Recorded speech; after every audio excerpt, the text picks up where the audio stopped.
রোববার সকালে থাইল্যান্ডের ব্যাংকক থেকে দক্ষিণ কোরিয়ার মুয়ান বিমানবন্দরে অবতরণের কথা ছিল জেজু এয়ারের ফ্লাইট নাম্বার 7C2216 এর, কিন্তু নামার সময় বাধে বিপত্তি।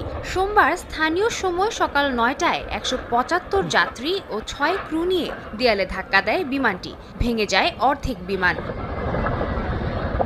সঙ্গে সঙ্গেই ধরে যায় আগুন। খবর পেয়ে দ্রুত ঘটনাস্থলে পৌঁছায় দমকল বাহিনী। শুরু হয় উদ্ধার কাজ।